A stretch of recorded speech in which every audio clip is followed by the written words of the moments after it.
일과야 우리가 잘 살아갈 수 네. 있는데 지난해 말에 대선을 겪으면서 정치 이슈가 모든 걸 덮어버렸거든요. 네. 선거 이슈가.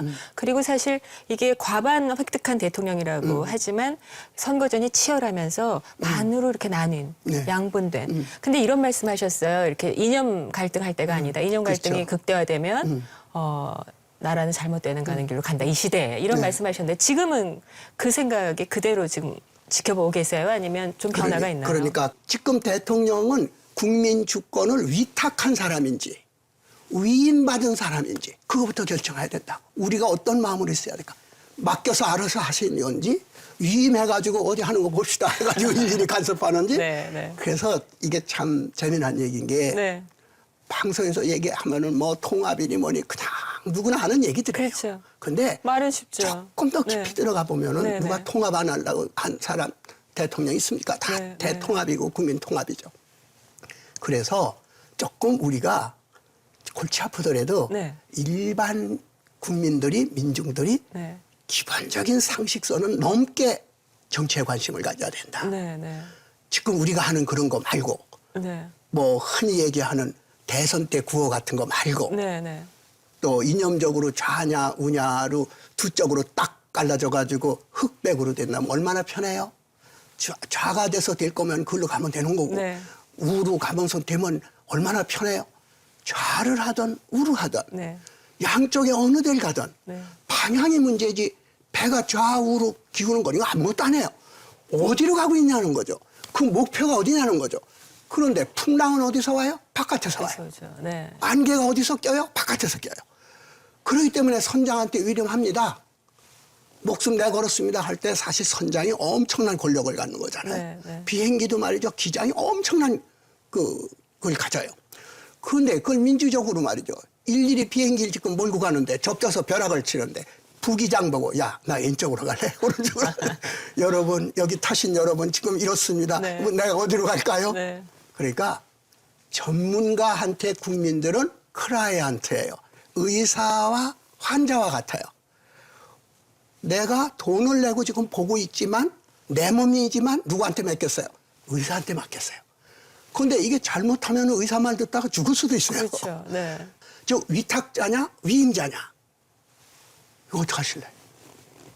어떻게 하겠어요? 지금 위임 하기도 어려운 게 사실은 근데 그 그렇지. 전문가가 맞아? 하고 믿지 못하는 거잖아요. 맞아. 예. 믿을 사람이 그곳에 여야 불문하고 없었다였거든요. 그렇죠. 네. 네. 그러니까 정치가를 불신하게 되면 네. 위임도 위탁도 안 되는 거다. 네. 그러니까 어떻게 해야 되느냐? 네. 어떻게 해야 되느냐? 네. 정치 문제를 함부로 말할 수도 없고 네. 참여하지 않을 수도 없고 그 사실을 국민들이 어느 정도 알면서 컨센서스를 만들어가느냐는 게 굉장히 중요하다. 그렇죠. 그러니까 네. 뜬 소문을 듣는다든지 선동에 우리가 맞아서 그럴듯해 라고 전문가가 아닌데 전문가 연하고 내가 안다고 생각하는 거 이것이 큰 잘못이라는 거죠. 근데 그거는 이제 인터넷, 온라인, SNS 세대면서 사실 더 심해질 거 아니겠어요? 그래서 지금 문제죠. 그걸 전문가들이 어떡하죠? 전문가 노릇을 못할 정도로 됐다. 인터넷에 의해서. 네. 그런데 그 인터넷 정보라고 하는 것은 약 80% 가까이가 가령 위키피디아 같은 거. 네, 네. 크게 검증이 안 된 게 참 많다. 정보가 모자라서 죽었는데 옛날에. 지금은 정보가 넘쳐나서 빠진다는 거죠. 그렇기 때문에 해답은 뭐냐. 네. 한 사람 한 사람이 줏대를 가지고 내 운명을 결정한다고 생각해서 조금만 신문 열심히 읽고 외국 인터넷 가서 잘 이렇게 검색하고 해보면요. 한국 사람들의 그 머리 좋은 한국 사람이 네. 이런 어려운 중국, 일본, 한국에서 삼자들이 어떤 역할을 할 때 우리가 중국하고 편들어서 일본을 좀 압력을 내야 되고 어떤 때는 일본하고 편들어서 중국을 해야 되는지 이러한 판단만 쓰면은 한국은 오히려 중국하고 일본이 사이좋은 것보다는 미국하고 중국이 사이좋은 것보다는 거꾸로 이 파도를 타야 된다. 네. 제일 무서운 바다가 어떤 바다예요? 바람 안 불고 잔잔한 바다예요. 평화가 좋은 것 같지만 네.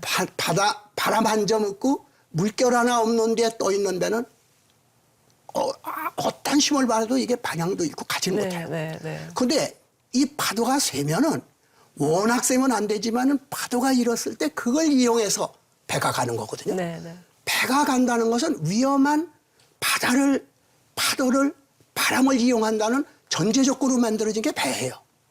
정치라는 배, 경제라는 배, 외교라는 배도 마찬가지다. 네.